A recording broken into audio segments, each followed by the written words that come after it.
As today on Buds Mafia podcast, we talk a lot of hockey, some Olympics hockey, some Leafs. Do they buy? Do they sell?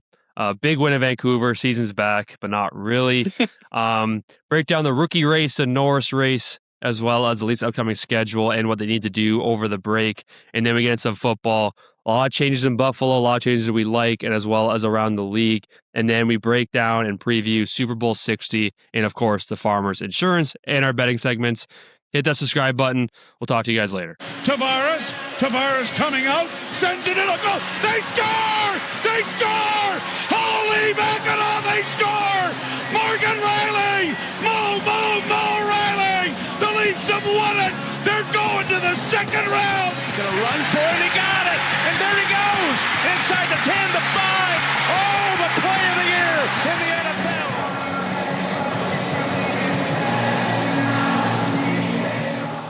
Welcome back, everyone, to episode 54 of the Buds Mafia podcast. Filming on a nice little Sunday evening here. Farmers Insurance just wrapped up. Jackson took the first dub of the season. We'll get to that later. But yeah, Jackson, you're a proud father of one now. Gotta love it. How's dad life? You know what? It hasn't been too bad. It's a good thing we got her on a Friday. It's been I've literally done nothing all weekend. I think I left the house Saturday morning because we were out of coffee beans. So I ran over to A&W and got us coffees and hash browns. Mm-hmm. And then I went out and got a case of beer. Just walked across the street and got beer on fucking yesterday. And there you go. I have not left today. Taylor had a baby shower to go to, so I've just been me and her. We've just been chilling. She hasn't really been doing much today, which is kind of nice. It'll be interesting to see how the week goes with work and everything. But yeah. There you go. Yeah, man. Yeah. I mean, I think I'm fully recovered from my concussion. I went for a nice long run today, which felt good, and playoffs start for Beer League on Tuesday, and of course my first game back is against the team I had 2 fights in, so good. Gonna try and relax. But we have Matt Marnier coming back. Oh God, who we haven't had all season, and he plays like professional lacrosse now, and people know he's like 6'6", like he's a fucking tank. So unit. I'm just gonna do what I can, just dump the puck in, get the puck out, and just not like. The guy who gave me a concussion definitely went overboard, but it's not like I did nothing. Yeah. You know what I mean? Like, it's not like the guy definitely went crazy, but it's not like I was a complete bystander. But one thing we know about you, there was definitely a little bit of preamble to it. Yeah, I said the worst things you can imagine. Then hit him with the hardest slash you could ever think of. And then I was surprised that he just ripped my helmet off. Which, speaking of, I got to check my eye. I feel like it might be broken, actually. So, but yeah, man, it's been nice working from home this week. The weather, it's so goddamn cold still. But today wasn't too bad with the sun, but it's not too bad. Every time you open the warehouse door, you get blasted in the face with the wind and cold. And watching the Farmers Insurance, I think they said it every 10 minutes. It's probably the nicest weather in San Diego I've ever seen. Like, It's not too hot. There's no wind. There's no rain. It just Did you see what they had to do to the LPGA? No. They had to change it to a 54-hole event because it was so cold and so shit. I saw Nelly Corda. She was like freezing. I saw a video of that. Where the hell are they playing? Florida. Oh. I'm pretty sure they're playing in Florida. Oh, Jesus. Yeah, I saw her like every time the players were wearing like those massive ski mitts before each shot just because they're fucking frozen. Yeah. Yeah, let's get off to a little draft or dummy. A lot to get to. Super Bowl 60, a little preview. I was going to have Emerson on, but kind of forgot to ask him. I just didn't want to see him film on the worst camera quality you'll ever see. So, his phone going off every 2 minutes. Yeah, it's ridiculous. But yeah, we were actually live texting last night watching the Edmonton-Minnesota game where I think Minnesota lost, when Minnesota lost like 6, or Minnesota won like 6-2. 7-4. Oh, was it 7-4? I think so, yeah. I think you're right. Yeah, I think you're right. I was watching the highlights this morning. Brock Faber absolutely just danced Bouchard and went Bardizzi. But I saw a post on Instagram today, and it was like, oh, yeah, people always want Evan Bouchard on Team Canada, and it was just a clip of that. This is why he's not on Team Canada. He'll get you points, but other than that, but yeah, I'll start off with a draft or dump. I'm going to dump this I don't know if he's ESPN, right? Or he does his own thing. Like what the? Well, he was on FS1, like Fox Sports. Yeah. Then the whole thing with Joy Taylor and everything came out, so I don't know. This fucking Emmanuel, whatever, Acho, I don't fucking care what his name is. Buddy sneezing. His comments on Shedeur Sanders, and I'm not like the biggest Shedeur Sanders fan. Like it was just his comments on him with Todd Monken going to Cleveland. He was a Ravens offensive coordinator, didn't have a great year last year. I mean. Was he there when they were the number one team in the AFC and they lost to Kansas City? Was he there in like 2023 or 2024? I'm not sure. That might have been McDonald. I can't remember. But whatever. He's a new coach of Cleveland, and Emmanuel Acho basically said it along the terms of, if I'm Shedeur Sanders, Pro Bowler Shedeur Sanders, why would I listen to Todd Monken? He's done nothing at the head coaching level. What? How many coordinators, like Mike McDonald, all these guys who went from coordinators to head coach, you're saying no players should listen to these guys when they get a head coaching job? And also, why would he listen to you? You played 20 career games and you have 0 sacks. Sanders almost has as many games as you do. Oh, why would he listen to you? Get after him. It's crazy. I'm not even. I like the way we're starting today.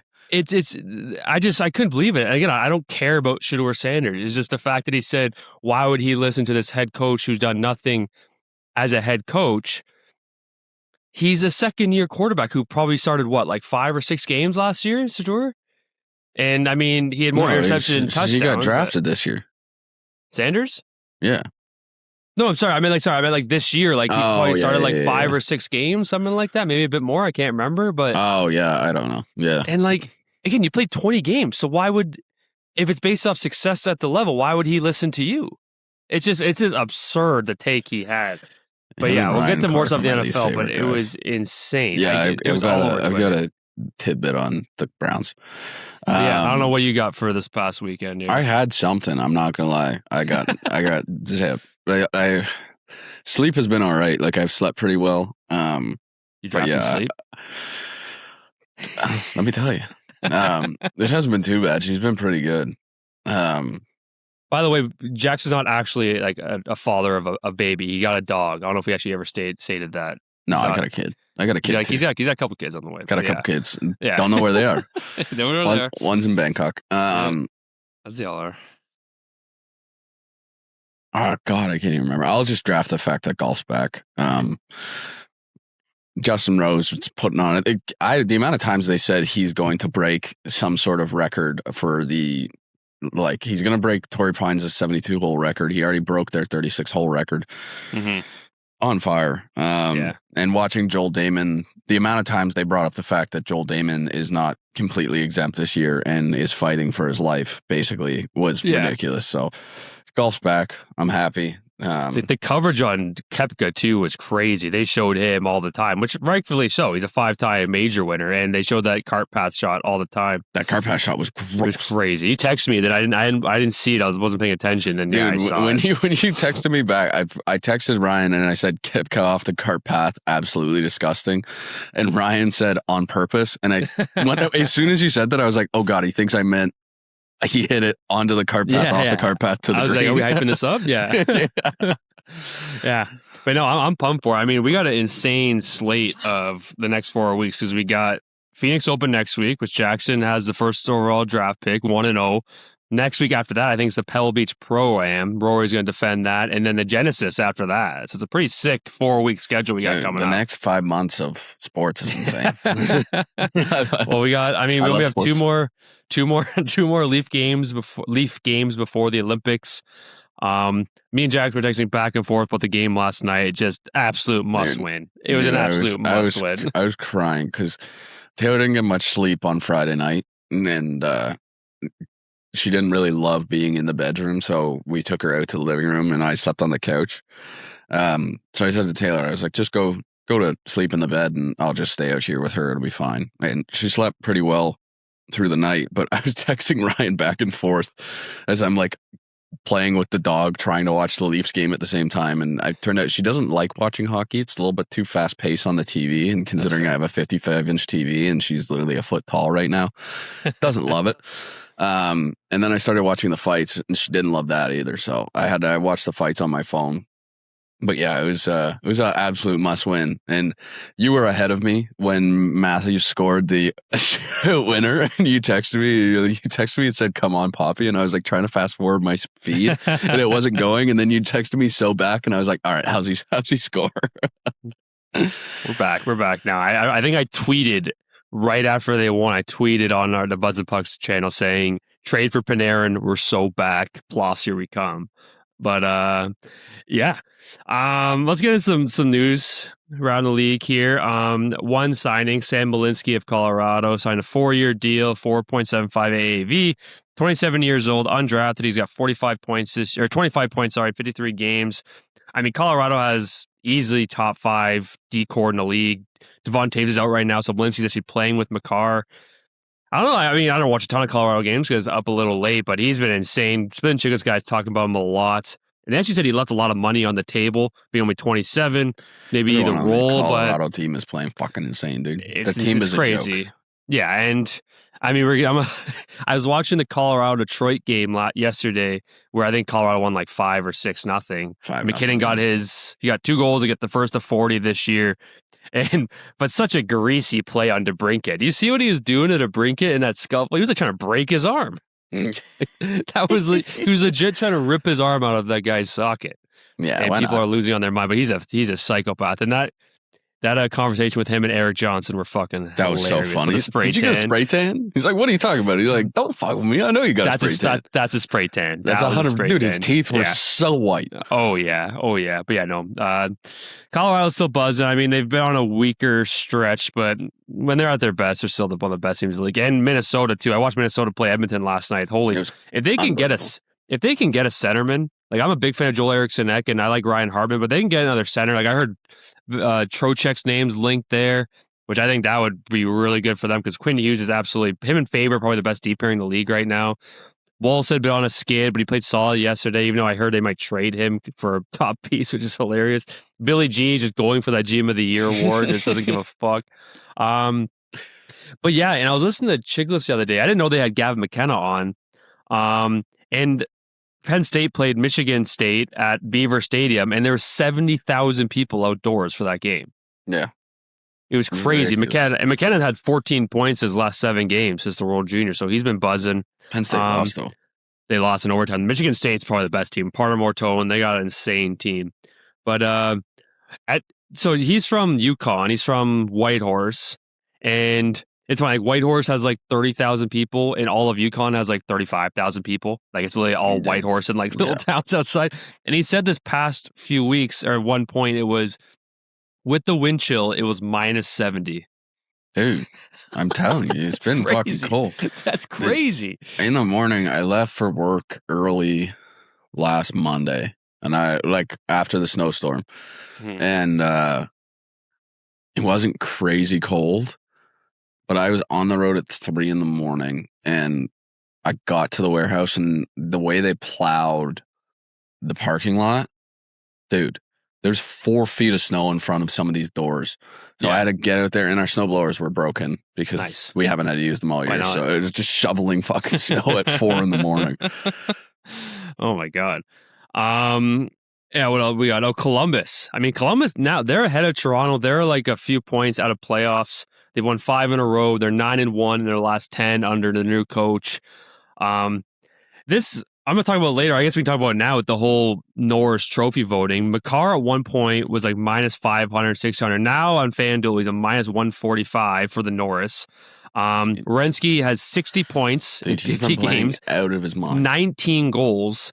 And Werenski's next at plus 105. I'm pretty sure when they said it on Chicklets on Friday, he was a plus 250. He's already at plus 105 now. I mean, Bouchard and Hudson there, but I think it's between Makar or Werenski. I don't know. We're Canadians, so we're a bit high on Makar. I still think he's the best defenseman in the world if you had to pick one guy. But if you're looking at this year with, but ever since watching the Four Nations last year, he was a horse. Watching this guy, this is not a guy you want going hot into the Olympics. No, he is unbelievable. I think he's going to run the first power play over Quinn, in my opinion. And how would you not? Like my top defenseman, I still have Makar. We had to draft one guy. It's Makar. He has 2 Norrises. He has a Conn Smythe. He has a Stanley Cup. You go Makar 1. I've always been Hughes 2. I think I might go Werenski 2, then Hughes 3. Then I'd probably put Dahlin 4. Yeah. And then 5, honestly, it's a toss-up between a lot of defensemen. I'm a huge fan of Mo Seider. I just think, Hudson and Bouchard have more points, but that guy's a man-child and still puts up a good amount of points. I probably would rather Seider than those 2 guys at that 5 slot. But, the margins are tightening for the Norris. Again, I think it's a 2-man race between Makar and Werenski. But, 19 goals for on their team. Like, they have solid guys with Marchenko, Fantilli, but they just don't really have a star up front. The fact that he's willing them to hope possibly a playoffs is insane. Yeah, it's crazy. I don't know. We talk about the Pacific Division a lot. It's still kind of shit. Dude, there's 6 unbelievable. There's still 6 teams. There's 6 teams between 64 points and 58 points. Right now, it's Vegas, who I think have lost like 6, and I think they're since Rasmus Anderson started against Toronto's first game, they're 1-6. I think. They have the same amount of wins as Toronto. I think it's 25 at this point in time. 7th in the division, and we're tanking. Yeah, we're tanking for McKenna. But I think Vegas, they also have like 14 OT losses. So it's just like they get to overtime every fucking time. That's why they have the points. But like right now it's Vegas, Edmonton, and Seattle. Seattle's somehow still fucking in it. That's why I don't really see the point of trading Shane Wright unless it's for a key piece that can really help your team. He's been playing pretty well over the last few weeks. He's a third-line center. Like, if you're talking about the 20-point guy at the 50 game mark for third-line center, he's 22. Like, but again, if it's a key piece to get, I don't know, it wouldn't be a Panarin because I don't think Panarin would want to resign in Seattle, if I'm being honest. But like, I don't know. But I think I posted a lot. I think I would keep him, but you never know. But then it's Anaheim has been off and on. Obviously, they've been missing Leo Carlson, but they're still playing solid. LA is in the mix. But I still think Vegas is ended up going to win the division, and Edmonton too. But an Edmonton-Seattle first round that just sounds weird. It looks weird. Horrible. I could care less about Seattle. I say it all the time. I think they get worked too. Their goaltending's good. I like Eberle. Beniers is decent. I really like their decor. I can hear the dog. Can you hear her crying? Yeah, that's okay. I love their decor of Vince Dunn and Brandon Montour and Jamie Alexiak and those guys. But I don't know. I just couldn't care about this team. I'd rather see an Anaheim make it. I'd rather see. I guess I'm okay with Seattle making it over LA. LA kind of bores me too. They just get worked by Edmonton every fucking year. So let's move on from them. But speaking of Edmonton. The Jari has turned into fucking Stuart Skinner, and Stuart Skinner turned into Dominic Hasek. If you're between the pipes in Edmonton, you're cursed by Stuart Skinner. Do you see Jari's fucking comments last night? That was so funny. I was watching Sports. To be fair, he was kind of right. I watched the goals. He was, but I rewinded it to hear him say it, and he's like, I'm trying my best, but when plays break down and. You could tell he was trying to dance around it, and then he's there's only so much I can do. Then when they get grade A chances, there's only so much I can do. It's just... McDavid was flying. Draisaitl left briefly with an injury, but he came back. Yeah, they're going to make the playoffs. I just don't know how much more this fucking McDavid can give. They're going to have to do something at the deadline. But the division's so weak. They'll get a home ice advantage, I would say, if I had to guess. Yeah, probably. I want to talk about I wrote down McDavid 95 points, LOL. Like, it's insane what this fucking guy's doing. He's not going to have a season. He's only had 1 year under 100 points, and it was his rookie season, I think, because he broke his shoulder or dislocated his shoulder. And the one COVID bubble year where they only played like 50 games, he still had 100 points. Like, he's a fucking menace. I think he's already like top 50 in like all-time scoring. Like, it's just absolutely insane. I want to talk about the rookie race. We talk about it quite often. Do you like I think Schaefer is the favorite. Like, it's clear he's the favorite. But right now in FanDuel, he's minus 800 to win it. He has 37 points. He averages 24. He's the favorite. Let me tell you. 24 minutes a game, which is absurd. 15 goals. I think 23 is a record. Brian Leach and Demidov, Seneca up there with 45 and 43 points. I mean, I think he's definitely the favorite. But do you think minus 800 is a little disrespectful to these other guys? I don't know. I think the 24 minutes a game it's crazy. is ridiculous. And we talked about it even before. Like I brought it up about what he was averaging. He's averaging like 22 minutes less than 3 weeks ago. Yeah. Like to be bumped up. You're a rookie. You're what? He's what? 18 years old. Yeah. To be a rookie and you're averaging 24 minutes a game. You have 37 points and you're chasing the rookie record for goals. Yeah. Brian Leach or something, I think. It's crazy. Unbelievable. Like, yeah. Obviously, Demidov's gross and Seneca's played really well. Yeah. Like for rookies to have over 40 points is pretty well unbelievable. And they'll probably finish with around 60. Maybe Demidov maybe closer to 70. But and like again, like Anaheim, they're in the mix. Montreal's going to get a top 3 spot. I thought Islanders were going to be a lottery team. They're pushing for their division title, which is insane. And it's largely because of him. A lot of it is because of him too. Like that's the Sorokin thing. too. Sorokin's been insane too. But yeah, been for gross. sure. But like Montreal has been like just as a team, they've been consistent. You know, like they go through ups, they go through downs, but Caulfield's playing gross, insane. You know, like dude, when they played Buffalo the other day, and this is true for when the Leafs played Buffalo in Buffalo, but that was crazy. There was a sea of red. It was crazy. For real, Deline was not happy. No, he was not. It was so funny, but like, I don't know. It's just that team is such a historic team, and I don't know. It's hard for me to not want it for Schaefer only because you look at where the Islanders were before him and then what he has brought to them. Like, and especially, dude, anyone goes after him. Yeah. That's, you know, you're 18 years old playing in a big boy league and you're averaging 24 minutes a night. You're doing pretty well. And also, like, I think they like the award. It's like for Calder, for other things, they do weigh like defensemen more. Like I think Hudson had more points than Celebrini. I can't remember or near it. But if you're near the other top guy in points and you're a defenseman, I think they just kind of weigh that a lot more. And 15. I mean, he only has right at this point. We're filming on Sunday. Like he has 8 points less than Demidov, and again, 15 goals is crazy. I don't know if he'll pass Brian Leach's 23. He has 30 games left, so he's definitely on pace. But yeah, he'll go on these streaks. But then I think he had 2 goals the other day. So yeah, and I definitely think he's the favorite. It's minus 800 is kind of wild, but that is wild. I mean, yeah, he's definitely the favorite. But last thing before Leafs, Ullmark back. It was good to see him get the huge one. He was very emotional. Actually, did you hear what he said? What did he say? He said it felt like I was coming out of retirement. he's a funny bastard. He's a funny bastard. Considering everything that went on, like, and you know, he did come up with some pretty big stops in that game. I watched quite a bit of that game, so it was nice to see. They need him. Ottawa's goaltending this past month or two has been horrible. And I watched some Ottawa games. They're a good team. Dude, it's part of the reason they're shit. Like Kachuk flies around fucking. Stutzla's great. Stutzla looked unbelievable. Sanderson, I love Sanderson. He's good. Really well, you know. It's just and then defensively they're good. Just goaltending. Like their Sabres have just like 8-10 like for the last month. You're not winning with that. But yeah, no, now they're good. Toronto, it's crazy. Like Toronto won last night and they jumped like 5 spots, and now I think we're tied with Florida. It'll be interesting. Yeah. All right, let's get into the Leafs. Yeah, Florida being shit's funny. Yeah, I love that. I'm okay with Florida misses the playoffs and Toronto does it. I'm okay with that. All right. So the big question, I mean, hey, we massive loss to Buffalo. That loss felt like it was over. It felt like it was over. You texted me and goes, well, there goes the playoffs. Yeah, that's again those divisional games. That's a 4-point swing game, right? Yeah. It's a massive game, and you lay an egg like that. Deline's a machine. You know what's crazy though? The beginning of that game, they were flying around. They were playing well.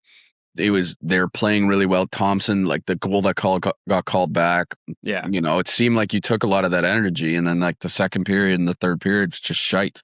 Horrible. And then I didn't watch as much of the Seattle game. I was in bed. No, I didn't watch any of it. Stolar just hasn't got it yet. Like I think if it's likely the Leafs aren't going to make it. I mean, they're already likely not going to make it. But at some point, it's for sure I think you shut him down. He clearly has some nerve issue up in his neck. I think that's what it was. So shut him down. Millie agrees. She's going off. She's going off. But then the game last night was awesome. Wool played great.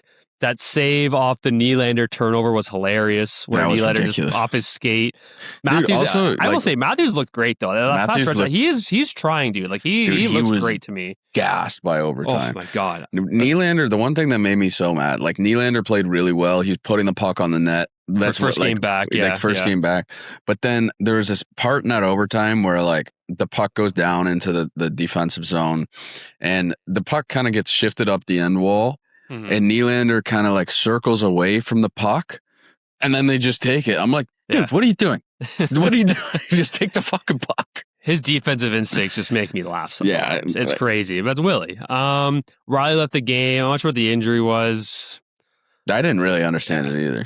Yeah, but I mean, he hasn't really done much. So no, I was going to say him being off the ice is the same as him being on the ice. No, I swear OEL and McCabe played like the last like 80% of that game too, and Stetcher too. Stetcher played a lot. OEL too. In the OEL, they were saying on the broadcast, OEL in the third period was already up to like 10 minutes. That's insane. That's crazy. All right, so this question's kind of brought up a lot in the past. I guess ever since the Buffalo game really triggered it a lot, and with the deadline being March 6th, which is a few weeks after the Olympics, I think 2 or 3 weeks after the Olympics, are the Leafs sellers? And everyone say, yes, tank. I think Chris Pronger said, take it to the studs, which I thought was a hilarious thing. I think you are conservative sellers. You're not like TSN today, like Brennan Gaunce on TSN said, do you look at offers on Nylander? No, we're not trading Nylander. You have 7 more years of Nylander. Nyes has 7 more years. Tavares has 4 more or 3 more or 3 more after this year. Matthews has, I think, 2 more years after this one. And apparently they stated 28. I think 28. So the Leafs talked with him, like Elliot Friedman and Chris Johnson, both. They're very confident. I think Matthews and Nylander love Toronto. Like I think both those guys said they'd be shocked if Matthews had any plan of moving on. I think they like the big city. I think it's great that they connected with him, being like, hey, this could be a bad year. We could be selling. And apparently Matthews like, that's fine. Like he was okay with the path. They know they can come back. So I think conservative selling, look at offers on McMahon. I'm hearing a lot of Edmonton rumors with McMahon. He's a UFA. Hear offers on, Nick Waugh, who's a big third line center. I like Nick Waugh, but maybe he could bring some depth for a playoff team.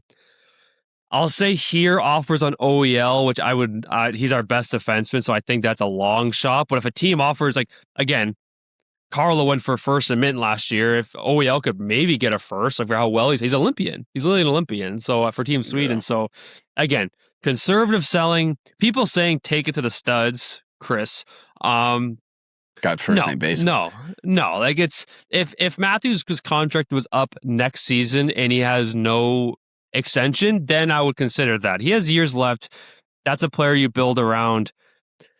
I hate saying the excuse of injuries because it's not all injuries. They just haven't played well. Defensively, breakdowns, everything's been bad. Goaltending's been hurt. They needed to win. No, exactly. And I mean, I think Wool for everything I think he's had a great season for everything considered with injuries. Stolar's been bad, but he's also just been battling a bad injury ever since playoffs. Really well when Hildeby's been great. But again, you have to say at some point injuries are like definitely a factor. Nylander's only played like half the games. Tanev's played like 5 games. Carlo missed most of the season. Matthews has been battling something, or he did. Nyes is still hurt. It feels very open that Nyes is hurt. Yeah, I think it's like a groin or something. I'm not sure. So yeah, I think conservative sellers. I think what Elliot Friedman said, they're gonna throw names out there, not like offer anything. Throw names out there, see what bites, see what kind of people are offering, and they could still say no, right? So it's nice that the break's coming up. Get the guys the break they need. And yeah, just retool and just kind of focus on. I think just the whole fact about tanking is a joke. Yes, I understand the whole Boston. They have our first round pick. Obviously, top 5 protected. You don't get a top 5 pick. That'd be my dream, getting that top 5 pick. That'd be incredible. But then that means we lose our 2028 pick. So we're still losing a draft pick either way, right? Because it's a conditional. But yeah, it's a wash. Again, here on offers, But you never know. We're not out of it, so you never know. But right now, I think we're at like a 6% chance. Yeah, so well, it was 6%. But I think Vancouver game. But I think full on selling everything, rebuilding. I think that's stupid. I think it's crazy. No, I think I don't know. You see in football, like you see teams who are in kind of what would be a rebuild phase. Yeah.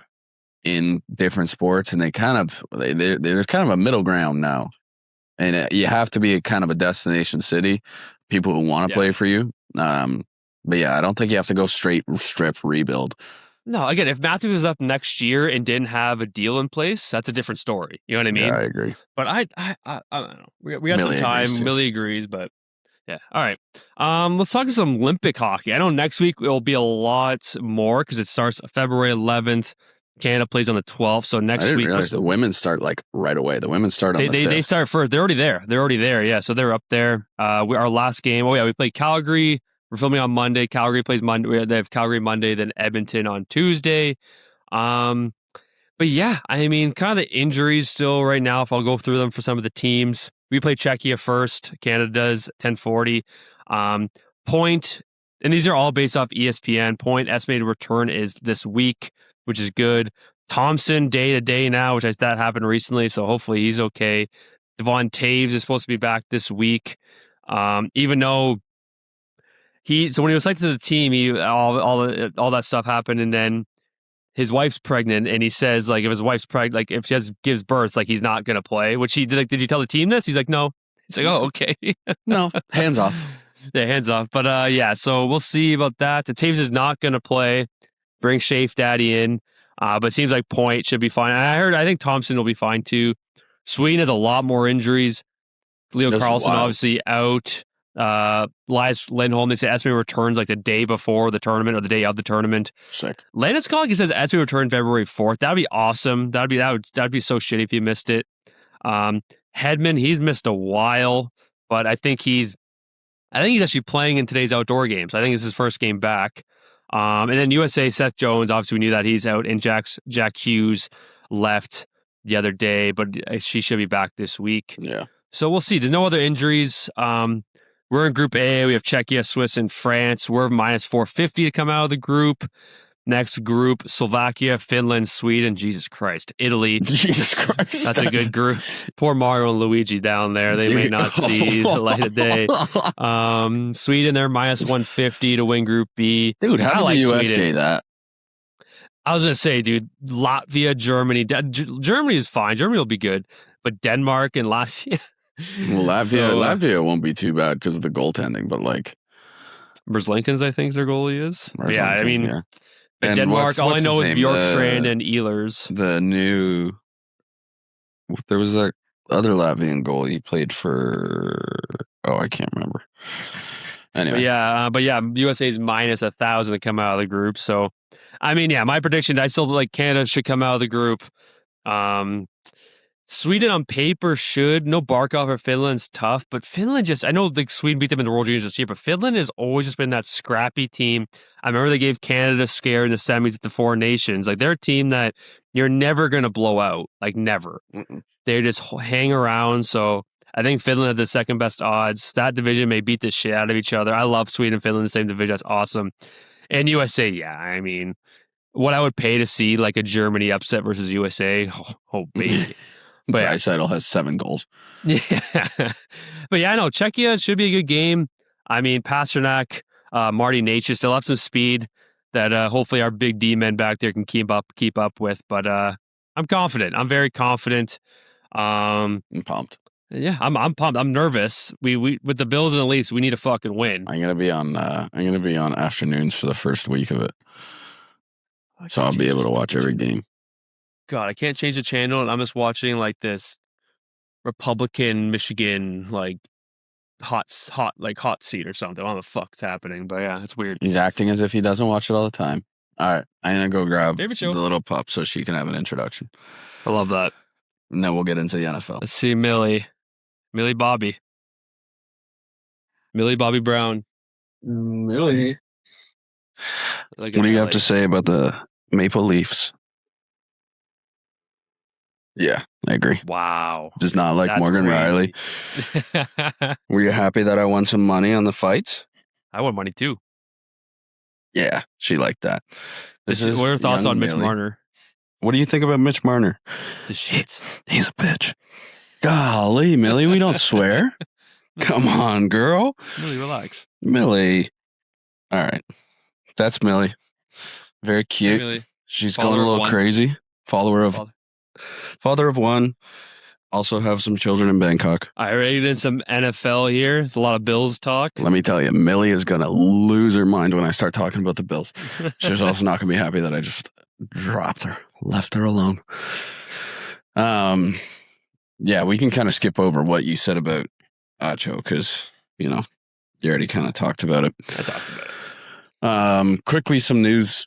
Drake May missed practice on Friday. He had an illness / a right shoulder. The Patriots, apparently Josh Dobbs was taking first team reps in, preparing as if he's going to play in the Super Bowl.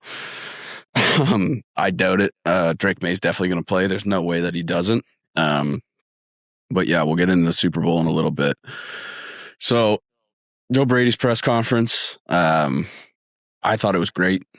I really thought that he did a really good job. Great turnaround from Terry Pagula. Take the limelight off him. Let me tell you, Denver is kind of in the hot seat over the last few weeks, and we'll get into that. Millie agrees. But yeah, I think it shifted a lot of fan opinions. It shifted my opinion. He's still going to call the plays, even though they brought in Pete Carmichael to be their new offensive coordinator. And yeah, I just thought the way that he talked about it, he thanked his wife, thought, the city of Buffalo is where he became who he is, kind of, is what he was going about. And also, we found out Josh Allen had a broken foot since week 16. And I asked Taylor. He's out 8 to 10 weeks now. I asked Taylor what a broken fifth metatarsal is. And basically, it's like the bone alongside your pinky toe, I guess. Went to Birmingham, Alabama to get it surgery. He'll still be ready for OTAs, I believe. The Bills then went and hired Jim Leonard. This is a good hire for their defensive coordinator. His last 2 seasons with the Broncos. Team's assistant head coach and defensive passing coordinator. Going to bring more versatility, I think. And this kind of goes with what Brady says. He wants the defense to be fast, get after the quarterback, which is kind of obviously what the Bills need. I already brought up Pete Carmichael. Worked with the Saints for a while. Also was under Sean Payton's staff, I believe, for a while as well. The Bills basically just raided the Broncos coaching staff. And then they brought in Jeff Rodgers, who he was recently with the Cardinals. He was their assistant head coach and special teams coordinator. Started out with the Cardinals in 2018, and then he was with the Bears as well, I believe, between 2015 and 2017.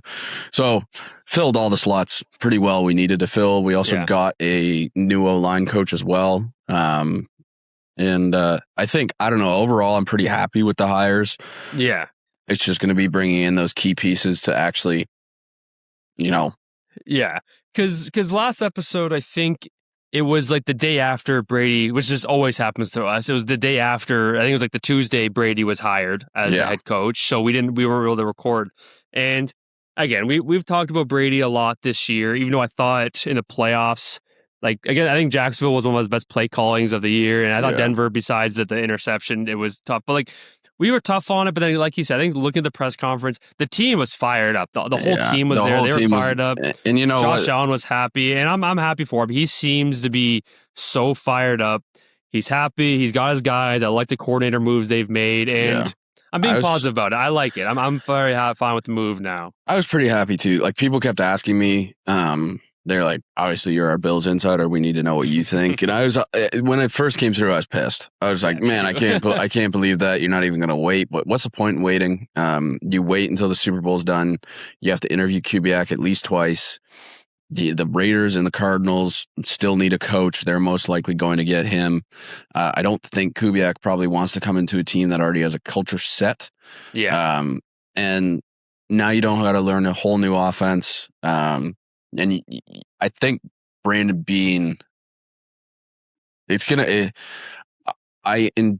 liked what Brandon Beane said, and I liked what Joe Brady said about Keon Coleman. I liked everyone that came out. I love what he said about Keon Coleman. You know, he's the best thing that happened to Keon was me being hired. I love that. And I like that, you know, Brandon Cooks most likely wants to come back. We'll see if that happens. I think there's definitely room for him there. We're negative $9 million in the cap right now, so that's sick. But there's going to be cuts made. I think you're going to see potentially a Dawson Knox. Sadly. You're going to see some bigger pieces that have been with the team for a long time go.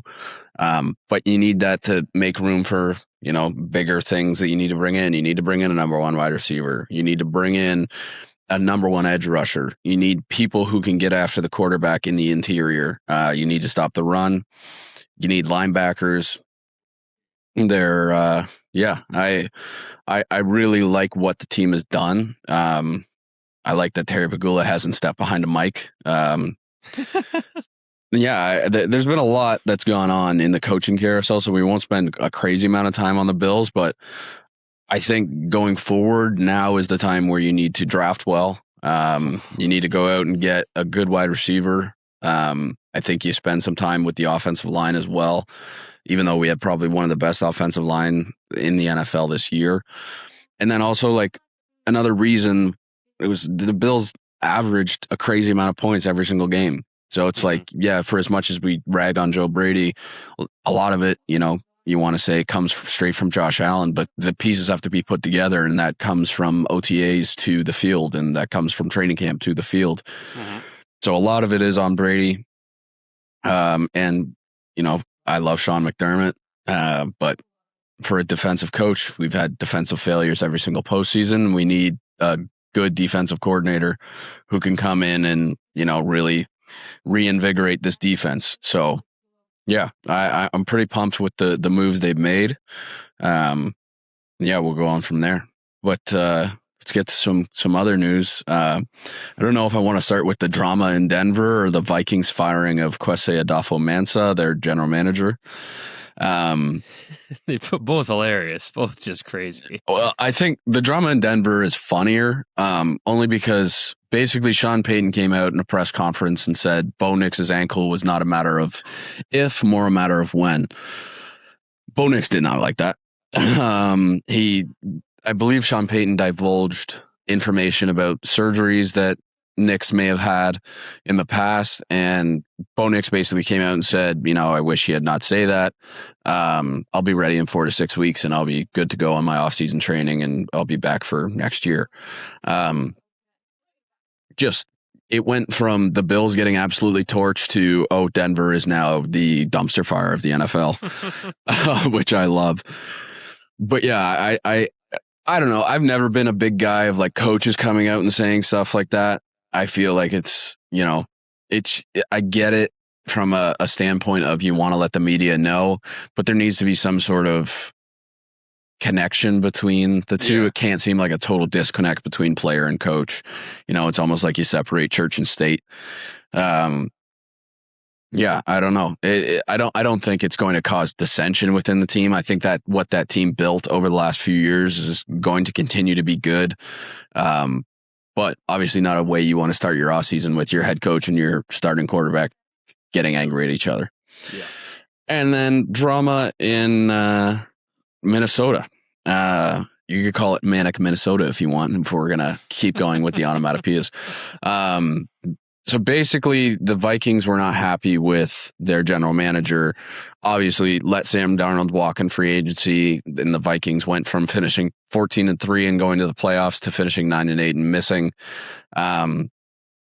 Apparently, there was dissension between the ownership and the general manager. Their statement of why they let the general manager go would not show that there was any bad blood, but apparently it was not very good. I'm sure the ownership, seeing what happened, obviously retrospect is 2020. But seeing what happened with Sam Darnold now in the Super Bowl, and you now have a quarterback who is chronically injured and people make memes out of. We're talking about JJ McCarthy, aka 9, aka Pooh. But yeah, and also on JJ McCarthy as well. Apparently, it came out that they were rumored that it was close to sending JJ McCarthy to the Raiders last year in a swap for a first-round pick, which would leave the Vikings with the first overall pick this year. Which obviously you never know how true these rumors are when they come out prior or like after the fact, but that would be crazy. Fernando Mendoza and Justin Jefferson would be, I think, a problem together. Justin Jefferson also, I don't think he's super pumped. I think he came out and said that obviously they would be better. They would be better with Sam. They would be better with Sam Darnold. Obviously you see why. But yeah,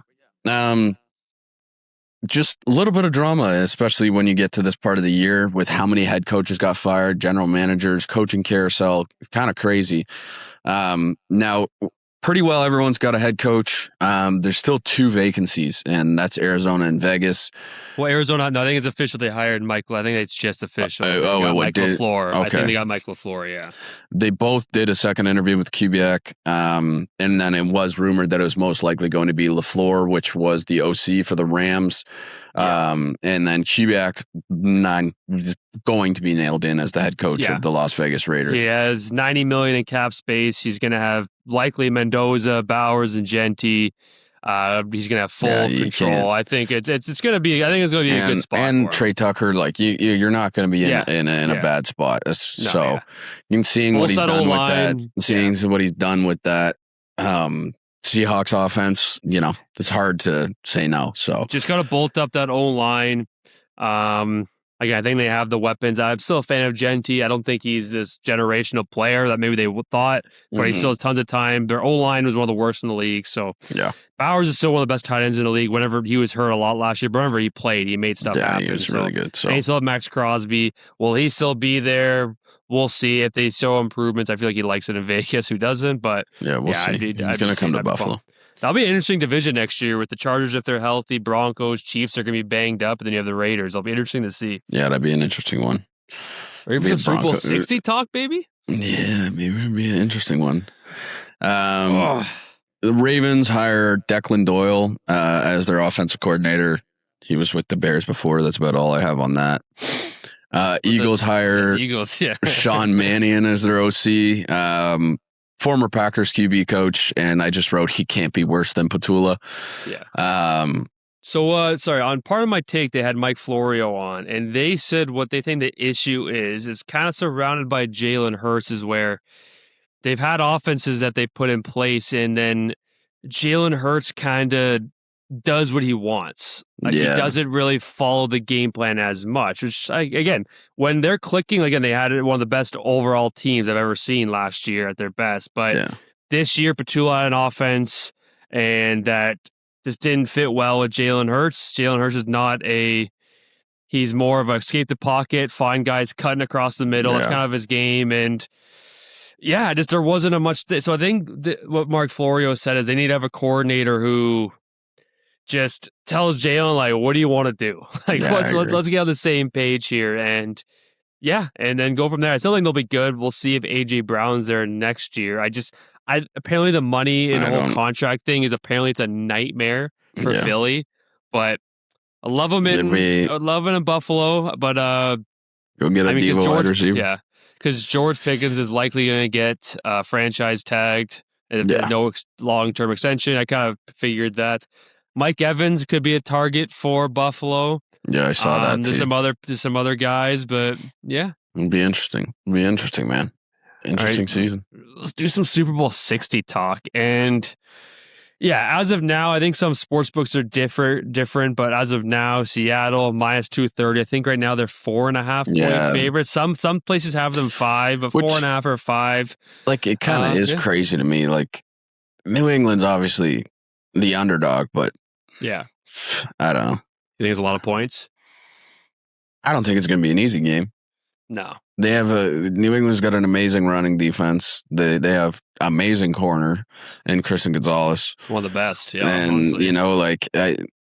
I don't know. Darnold's good, but there's still something about him that freaks me out. He had the best game of his career last week, but like, is that still him? Can he still keep doing that? Right? Like, it'll be storybook if he wins. And if Drake May wins, then you know what? I hope he never wins ever again. So, but yeah, it's just against the Rams. Like Kenneth Walker had an incredible kind of first quarter and a half, kind of.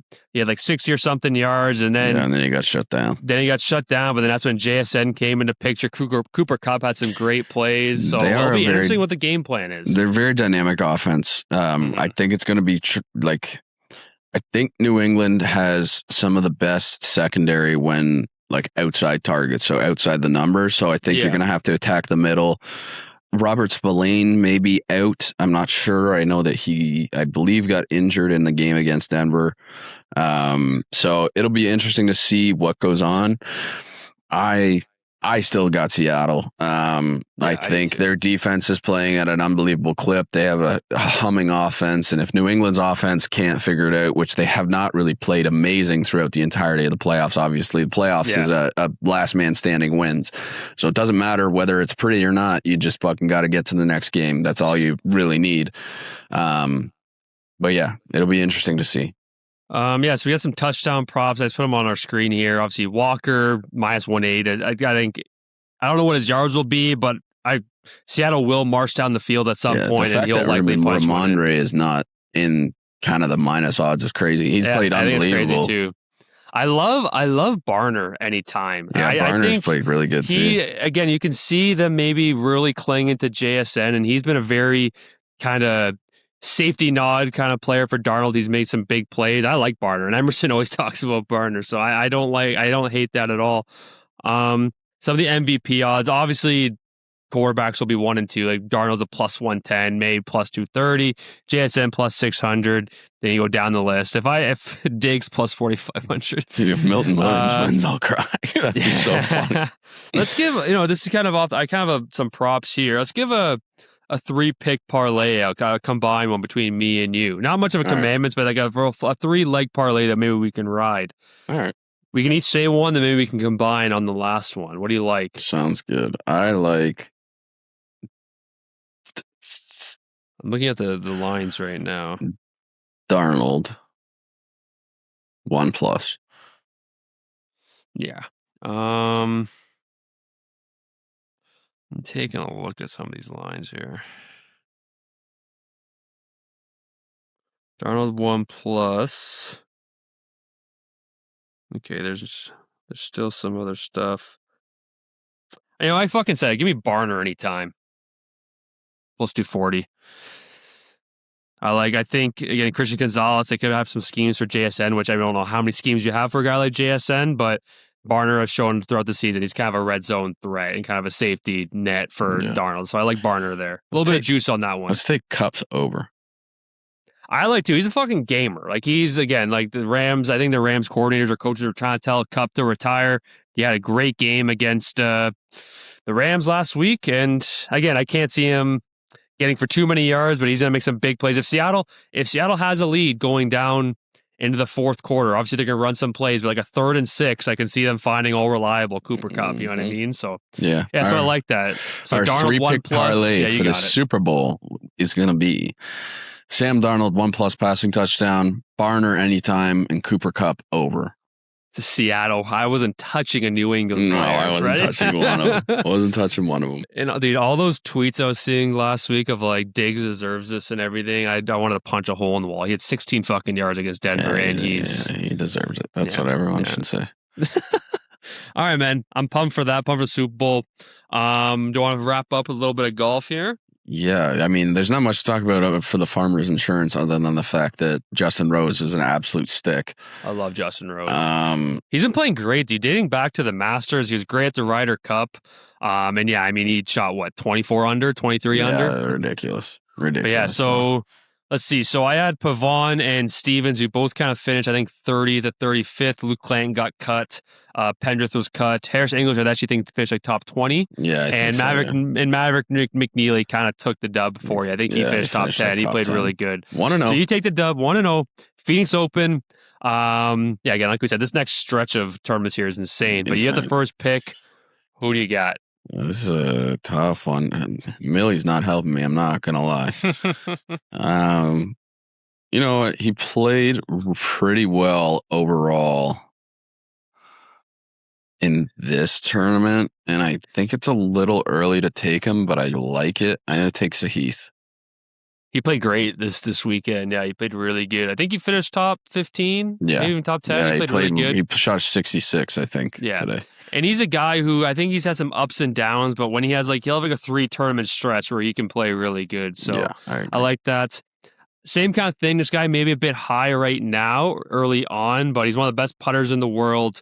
Had a chance at the U.S. Open last year. I'm going to go Sam Burns with my first pick here. I think he played really good. What was the tournament? American Express. So I like Sam Burns here. I like that for you. Give me. Fuck. Give me.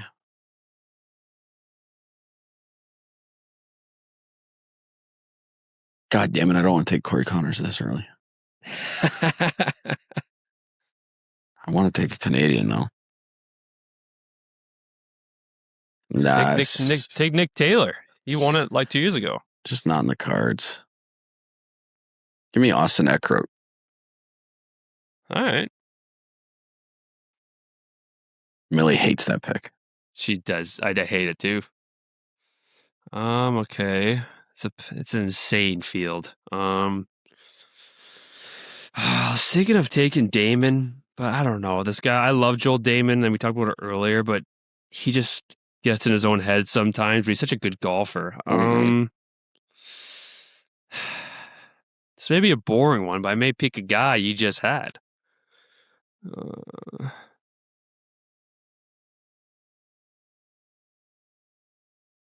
Yeah, you know what? I'm gonna go Harris English. I think he's a guy right now. I wouldn't really pick for the majors. Again, pick for the Ryder Cup. I just think he's a consistent golfer, can get you top 25, top 30 in a tournament like this. So I'll go. Give me Keith Mitchell. He played great this weekend. Yeah, I think he finished top 10 or top 20. Yeah. I